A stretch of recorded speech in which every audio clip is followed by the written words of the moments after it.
नाही बघा, आपणही माध्यमांचे प्रतिनिधी काल वार्ताहर गॅलरीमध्ये होता. धर्मांतर विरोधी बिलावरती चर्चा सभागृहामध्ये सुरू होती. सन्मान्य सदस्य जितेंद्र आव्हाड जेव्हा बोलायला लागले, वेगवेगळे संदर्भ त्या बिलाच्या अनुषंगाने ऐतिहासिक ते देत होते. पण बोलता बोलता छत्रपती शिवाजी महाराजांच्या राज्याभिषेकाचा विषय त्यांनी काढला आणि अत्यंत अपमानास्पद अशा पद्धतीचं वक्तव्य छत्रपती शिवाजी महाराजांच्या राज्याभिषेकाला अनुसरून आव्हाडांनी सभागृहामध्ये केलं. मी सभागृहामध्ये बसून होतो, मी ते ऐकत होतो. मी तात्काळ त्याला हरकत घेतली आणि तालिका अध्यक्ष होते. मी मान्य तालिका अध्यक्षांना सांगितलं की हे अत्यंत अपमानास्पद आहे, तात्काळ हे काढून टाका आणि आव्हाडांना माफी मागायला सांगा. हे जेव्हा झालं तेव्हा बरेच सन्मान्य सदस्य बोलले, आमचे मान्य मंत्री महोदय बोलले. आव्हाड काय शब्द मागं घ्यायलाही तयार नव्हते, माफी मागायलाही तयार नव्हते. सभागृह अडजन झालं, तहकूब झालं. मान्य अध्यक्ष महोदय सभागृहामध्ये आले. अध्यक्ष महोदयांनी 3 वेळा सभागृहामध्ये आव्हाडांना सांगितलं की तुम्ही तुमचे शब्द मागे घेऊन दिलगिरी व्यक्त करा. आव्हाड काय दिलगिरी व्यक्त करायला तयार नव्हते. अध्यक्ष निर्देश देत असताना आव्हाड सभागृहामध्ये मोबाईलवर काहीतरी बघत होते, पुन्हा बसून मोबाईलवर कोणाशी तरी बोलत होते. बिलकुल गांभीर्य, एवढं अपमानास्पद वक्तव्य स्वतःच्या तोंडून गेल्यानंतर माणसाला समजा चुकून गेलं तर माणूस अपमानास्पद वाक्य मागं घेण्यासाठी त्याच्या चेहऱ्यावरती हावभाव दिसतात. शून्य हावभाव आव्हाडांच्या चेहऱ्यावर होते. शेवटी मान्य अध्यक्ष महोदयांना निर्देश द्यावे लागले. पहिली वेळ असेल सभागृहातली, मान्य अध्यक्ष महोदयांनी एखाद्या सन्मान्य सदस्याला निर्देश दिले की तुम्ही माफी मागा. आणि निर्देश दिल्यानंतर सुद्धा तुम्ही अजून रेकॉर्डिंग काढून बघा सभागृहामधलं.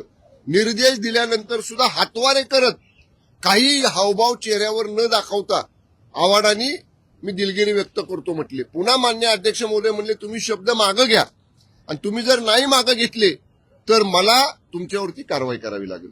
एवढी कडक भूमिका मान्य अध्यक्ष महोदयाने घेतल्यानंतर अध्यक्ष म्हणले मी माफ करा, आव्हाड म्हटले की मी माफी मागतो. म्हणजे एवढं अपमानास्पद वक्तव्य छत्रपती शिवाजी महाराजांच्या बद्दल करून सुद्धा त्यांच्यावर काही परिणाम नव्हता आव्हाडांवर. त्यामुळं सभागृहाच्या भावना तीव्र होत्या.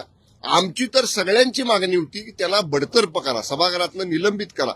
पण मान्य अध्यक्ष महोदयांनी त्यांना एक अखेरची समज दिली, शेवटची समज दिली आणि त्याच्यानंतर मग सभागृहाचं कामकाज सुरू झालं. नाही, आता हे स्पष्ट झालेलं आहे की आव्हाडांकडनं जाणून बुजून अशा पद्धतीचं वक्तव्य केलं जाते. अनावधानानं त्यांच्या तोंडातनं गेलं हे बिलकुल जाणवत नाही. मी पूर्ण वेळ सभागृहामध्ये होतो.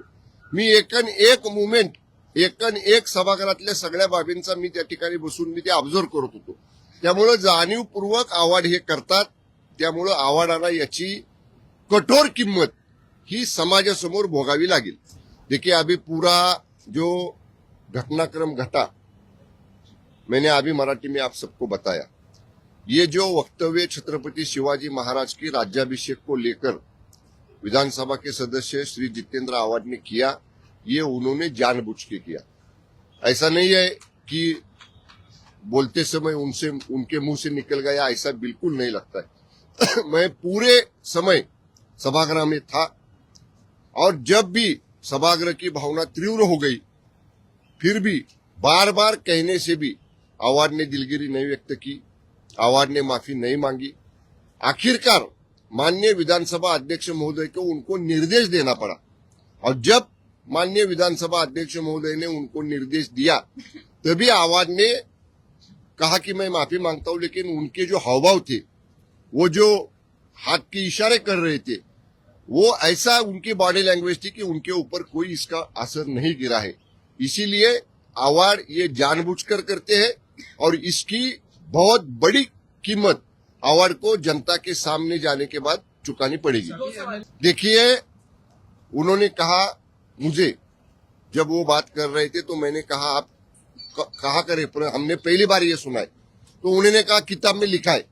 तो मैंने उनसे कहा कौन सी किताब में है. उनके पास कोई किताब नहीं थी, कोई किताब का कोई पन्ना नहीं था. ये मोबाइल में वो क्या देख रहे थे मुझे मालूम नहीं. उन्होंने बताना चाहिए था ना सभागृह में.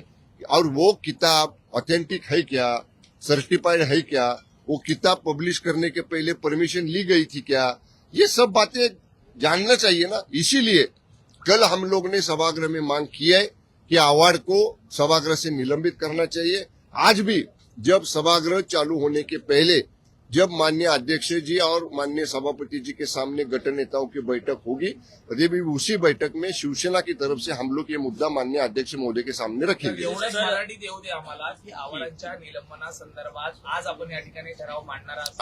आज या संदर्भामध्ये सभागृहाचं कामकाज सुरू होण्यापूर्वी माननीय विधानसभा अध्यक्ष जेव्हा गटनेत्यांची बैठक घेतात तेव्हा माननीय विधानसभा अध्यक्षांच्या समोर शिवसेनेच्या वतीनं हा मुद्दा आम्ही अध्यक्षांच्या समोर बैठकीमध्ये उपस्थित करू। नाही बघा, जेव्हा दिल्लीमध्ये अधिवेशन चालू असतं तेव्हा शिवसेना पक्षाच्या खासदारांची बैठक घ्यायला माननीय शिवसेना पक्षाचे मुख्य नेते आणि राज्याचे उपमुख्यमंत्री आदरणीय एकनाथजी शिंदेसाहेब प्रत्येक अधिवेशनाच्या वेळी दिल्लीमध्ये जातात। तशाच पद्धतीची खासदारांची बैठक घेण्यासाठी साहेब दिल्लीला गेलेले आहेत। काल खासदारांची त्यांची भेट झाली। कदाचित आज संसदेचं अधिवेशन सुरू होण्यापूर्वी शिवसेना खासदारांची बैठक माननीय शिंदेसाहेब घेतील। राज्याचे जे प्रश्न लोकसभेमध्ये मांडायचे आहेत, राज्यसभेमध्ये मांडायचे आहेत, राज्याचे जे प्रलंबित विषय केंद्र सरकारकडे आहेत त्या बाबतीत काही केंद्रीय नेत्यांची गाठभेट सुद्धा राज्याच्या प्रश्नासंदर्भात माननीय एकनाथजी शिंदेसाहेब घेण्याची शक्यता आहे। ज्यावेळी शिंदेसाहेब दिल्लीला जातात नाही हे बघा, जिल्हा परिषदेच्या निवडी संदर्भातला विषय हा राज्यातला आहे।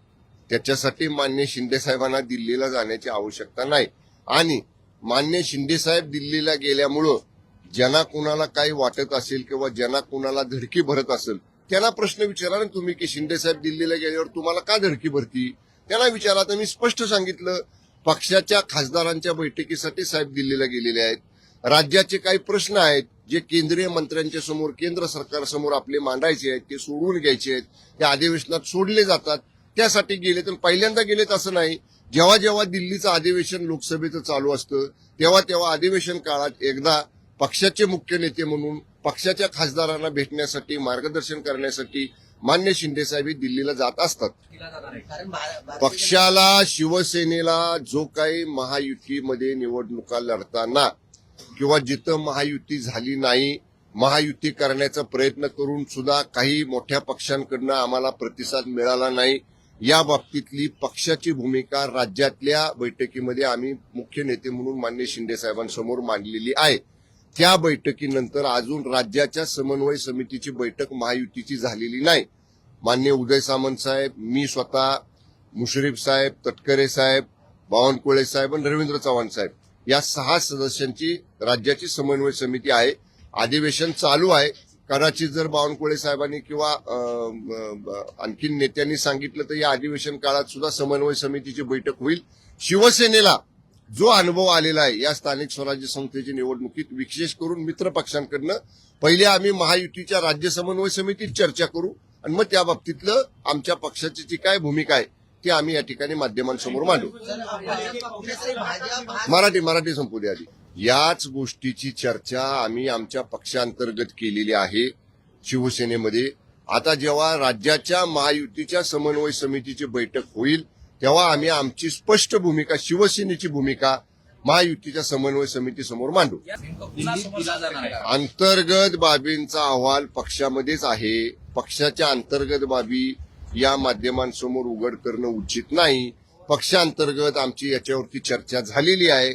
योग्य वेळी या संदर्भात जी काय भूमिका घ्यायची आहे ती भूमिका पक्षाच्या वतीनं आधी पक्षांतर्गत चर्चा होईल, मुख्य नेते मान्य शिंदे साहेबांसमोर ते मांडलं जाईल, त्यानंतर आम्ही माध्यमांसमोर बोलू। ओके, धन्यवाद। तुम्ही काही जरी म्हणला तरी त्या अहवालामध्ये आमचे अनुभव काय आहेत ही आमची पक्षाच्या अंतर्गत बाब आहे। हमने कल यूबीटी के नेता श्री भास्कर जाधव जी ने विधानसभा में ये बिल को सपोर्ट किया है, बिल के समर्थन में भाषण किया है। हम उनका स्वागत करते हैं। एक अच्छा बिल सरकार ने लाया है, अच्छे काम को सपोर्ट करने का नया शुरुआत यूबीटी ने किया है, हम लोग इसका स्वागत करते हैं। धन्यवाद।